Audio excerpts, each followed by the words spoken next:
You are welcome to this channel. Don't forget to like, to share, and also to subscribe. Breaking news. Court restrains El-Rufai's new SDP from functioning in Kaduna in a decisive blow to the national leadership of the Social Democratic Party SDP.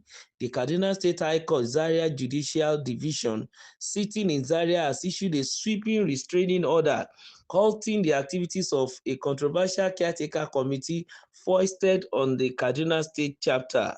This followed a suit earlier filed by 6 aggrieved elected executive members of the party, presiding over suit number KDH/Z/280/2025.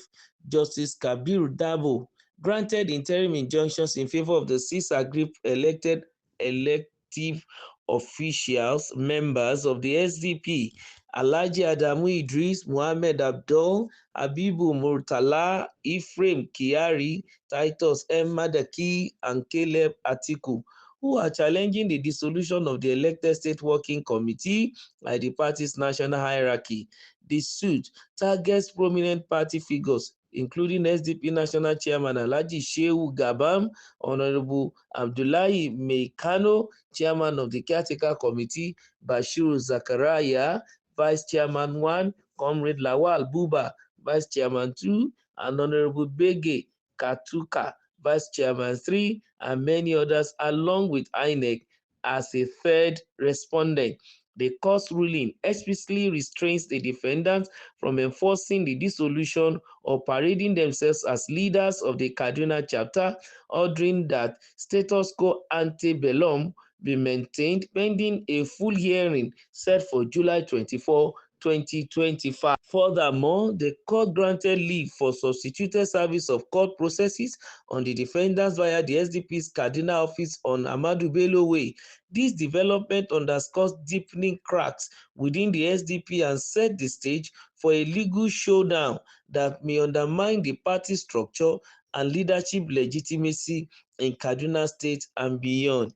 Well, we are not going to say that this is strange to our politics, because knowing fully well that since some birds of different feathers are trying to flock together, we are bound to have a ruffling of feathers and a lot of noises here and there. And for example, an El-Rufai, who is coming out of All Progressive Congress as a former governor, and then who lost all the senatorial seats to PDP and almost all the House of Representatives also seat to PDP. And even it is by chance that he was able to deliver the governorship even onto APC with a difference of 11,000 votes. And to a large extent, he is now coming into SDP in order to also take over, the architecture of the party, probably at the state level.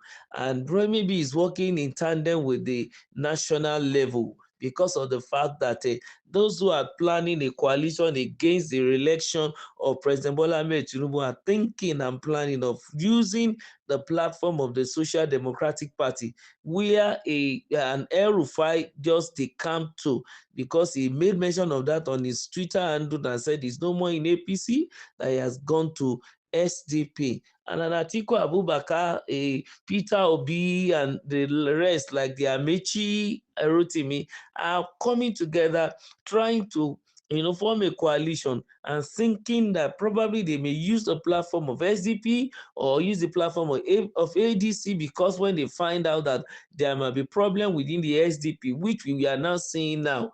Now, because of that, the executive committee of the SDP in Kaduna State had been dissolved, and a caretaker committee has been, appointed, of course, by the national, executive.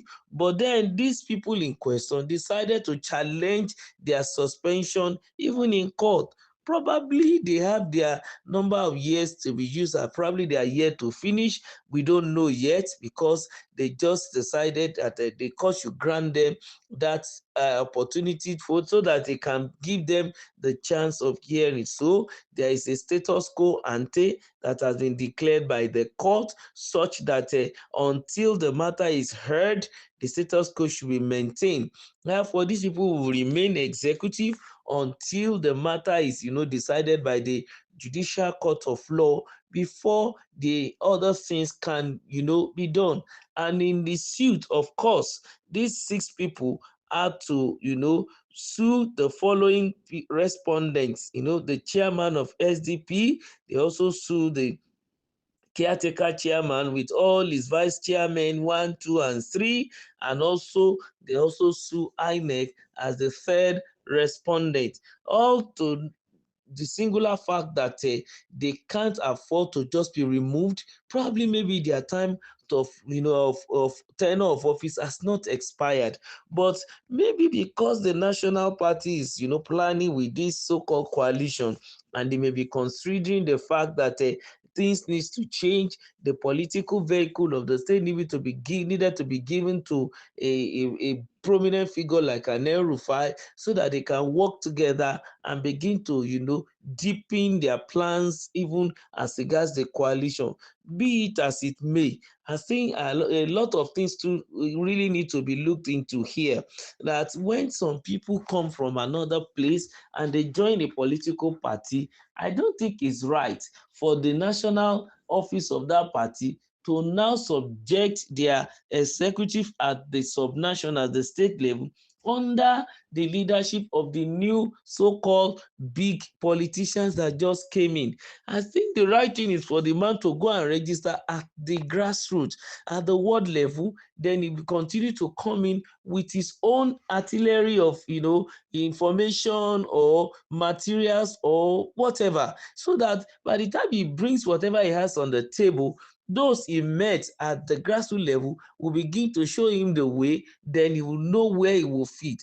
But to just collect, in quote now, the whole architecture, the authority, executive architecture of a particular party from those who have been in the party from the outset, and then you just gave it to a newbies, it's going to sound somehow. There's no way that people won't feel somehow. But if the newbies, whether he's juggernaut or not, whether he's big man or not, or well popular or not, former governor or not, if he decide to go the right route, of course he will be given the respect of being a leader from where he was coming from, and then giving his own position, not that others should be relegated to the background. And that is why we always have those grown-through people within the rank and file of the party, and by the time they now go to election, those who feel disgruntled will eventually become fifth columnists, and they are going to work against such party. So we are going to wait to see until July 4th, 2025, when the case will be fully in hearing, and then we'll know the way forward from there. Keep liking, keep coming for updates. Don't forget to subscribe, and make sure you always share. Give us your thumbs up. Bye.